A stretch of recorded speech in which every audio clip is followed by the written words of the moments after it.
Hello students, we are discussing in this session exercise 10A question number 6 से start करते हैं। पिछले video में अपलोड कर दिए हैं 1 से लेके 5। बहुत अच्छे क्वेश्चंस हैं और आप लोग थोड़ा सा ध्यान करिए। अगर कभी बचपन में उद्यम किया हो तो हम लोग बहुत कर देते, तो बिल्कुल स्टिल पॉन्ड मतलब शांत झील, तालाब, उसमें कभी पत्थर फेंकना और इसको रपड़ते हुए पत्थर फेंकना, तो धीरे धीरे धीरे धीरे वो छलांग लगाते हुए पत्थर आगे बढ़ता जाता है, मगर अपने पीछे एक रिपल्स छोड़ जाता है।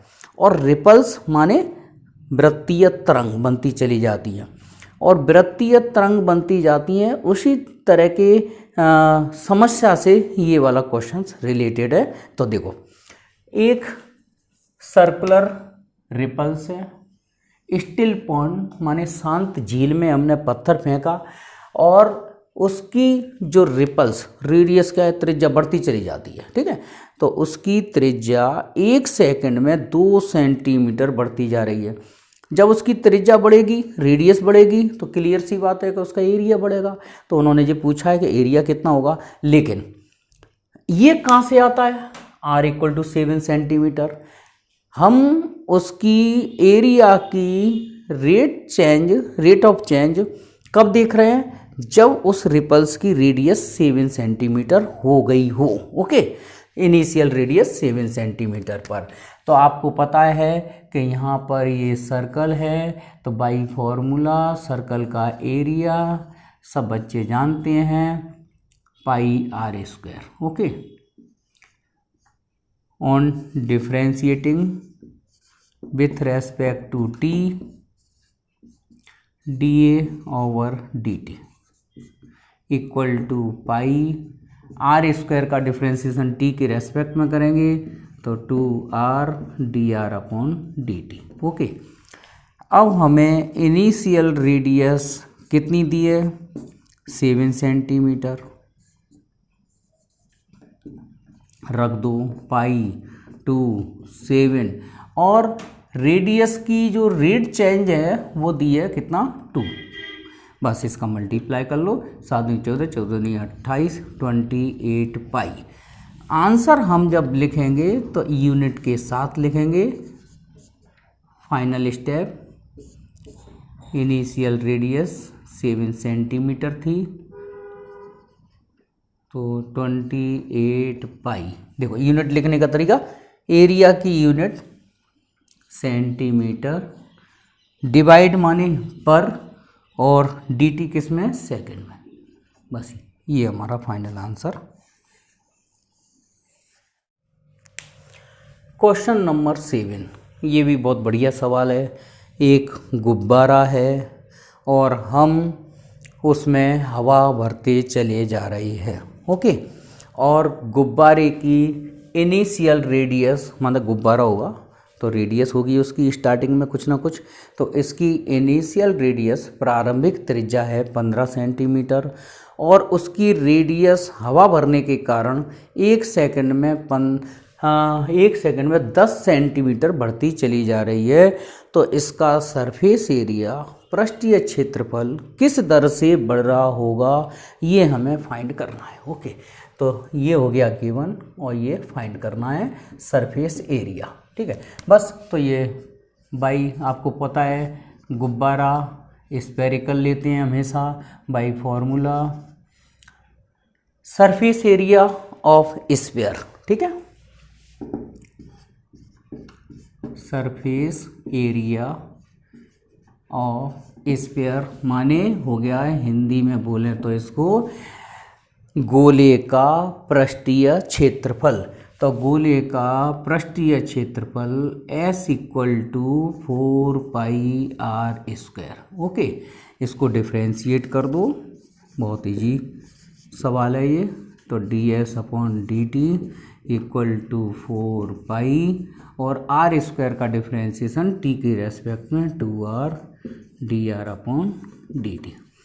वैल्यू रख दो, इनिशियल रेडियस कितनी है इसकी, 15 सेंटीमीटर,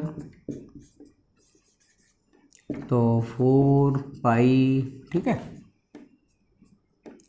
15 और रेडियस की चेंज कितनी दी है रेट 10 सेंटीमीटर।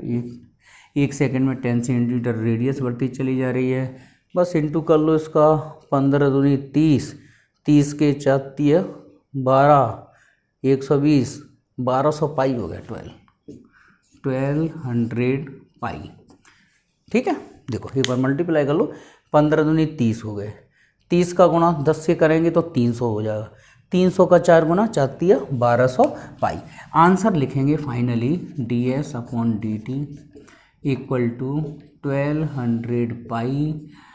सरफेस एरिया की यूनिट क्या होती है सेंटीमीटर स्क्वायर, एरिया ही होता है वो, है ना, सेंटीमीटर स्क्वायर, डिवाइड माने पर और dt दिया है सेकंड।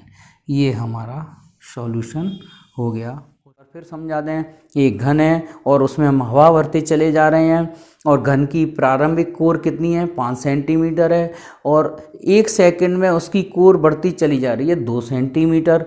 तो उसका वॉल्यूम माने उसका आयतन भी बढ़ेगा और पूछा है कि आयतन किस दर से बढ़ेगा, ये निकालना है अपन को, ये फाइंड करना है। तो हम इसमें फॉर्मूला लगाएंगे काय का, घन के आयतन का, by formula volume of cube. तो V equal to a cube, ठीक है, on differentiating with respect to time. सब में अब टाइम के रेस्पेक्ट में डिफ्रेंशिएट करना है अगर टाइम दिया है तो, ठीक है, dV/dt 3a² dA/dt।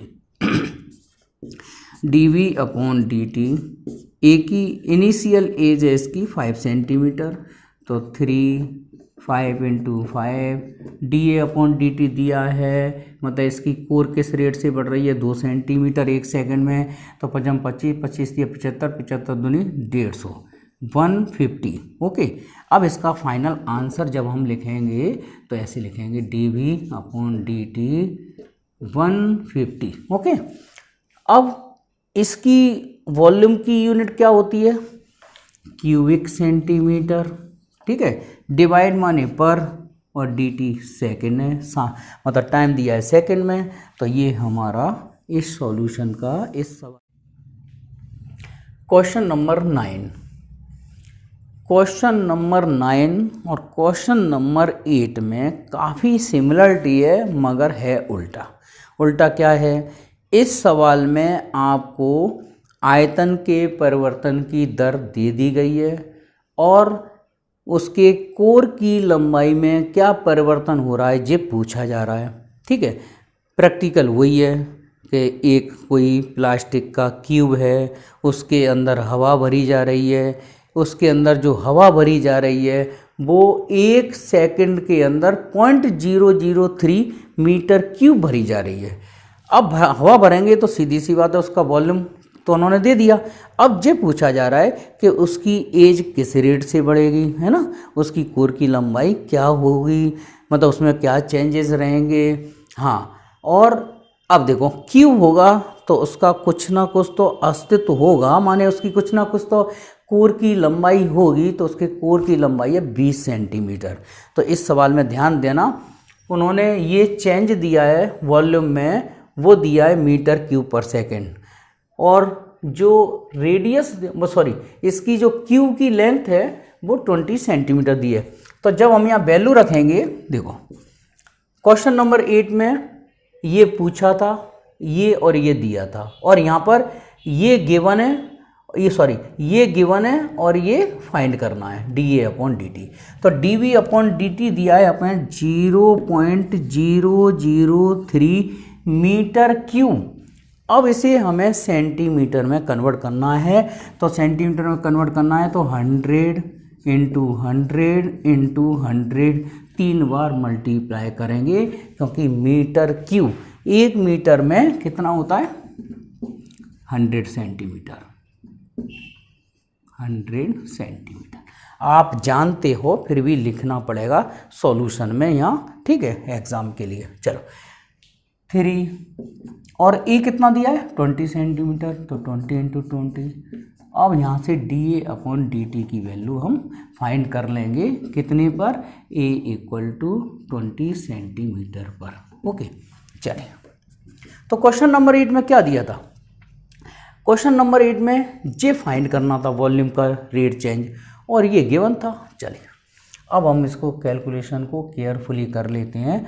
तो 0, इसका पॉइंट हटा दो, इसको हम लिख दें 3/1000 मल्टीप्लाई 100 मल्टीप्लाई 100 मल्टीप्लाई 100। उन वाली वैल्यूज़ को भी हम डिवाइड में ले आते हैं, इधर 1 के डिवाइड में, इधर 3, 20 और 20, इधर केवल हम D a upon d T छोड़ देते हैं, ए इक्वल टू 20 सेंटीमीटर पर। ओके चलिए, तो अब देखो कैंसिल आउट करते हैं, कितने टोटल 0 कैंसिल आउट कर दो पहले, 1 2 3 4 5, तो 1 2 3 4 5। ओके 3 से 3 कैंसिल कर दो, और 2 से कितना कैंसिल करना है, 5 टाइम्स, तो बचा आपका केवल इतना 5/2 equal to d a over d T.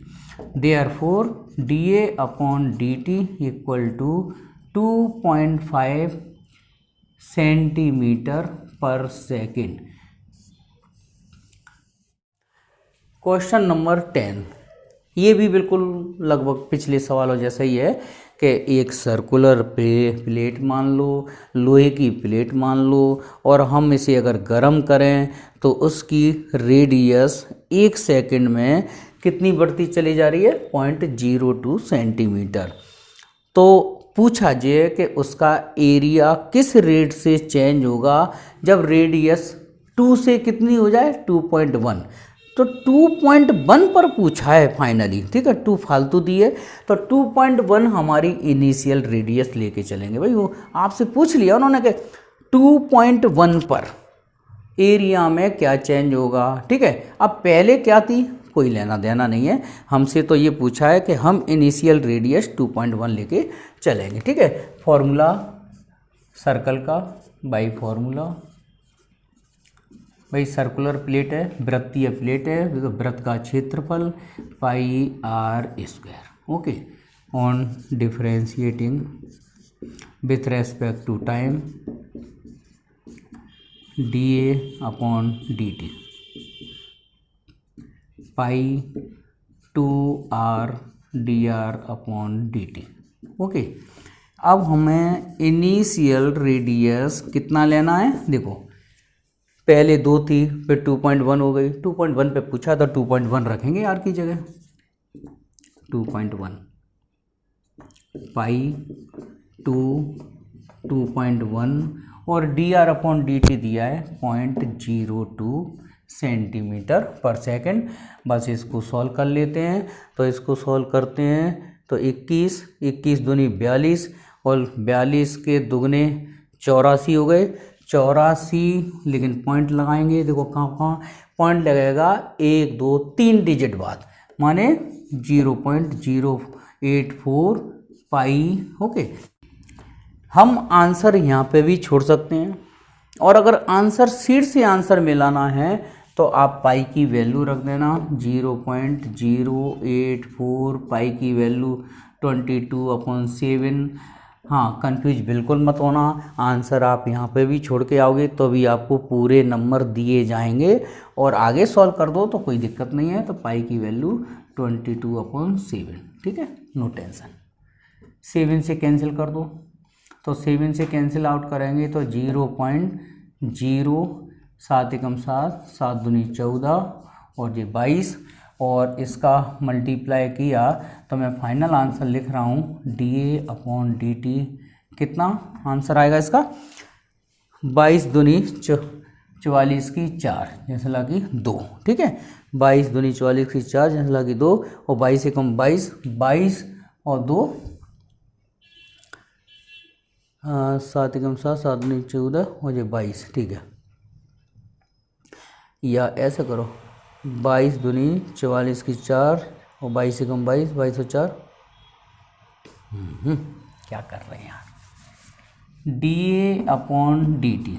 22 दूनी 44 की 4 ठीक है, वहाँ से लागी हो गई 4, 22 से कम 22, 22 और 4 26। ओके, अब हम पॉइंट कैसे लगाते हैं, इधर पॉइंट लगेगा 3 डिजिट छोड़कर, तो 1 2 3, मतलब 0 पॉइंट के बाद 3 डिजिट होना चाहिए। और इसकी यूनिट क्या है, स्क्वायर सेंटीमीटर पर सेकंड।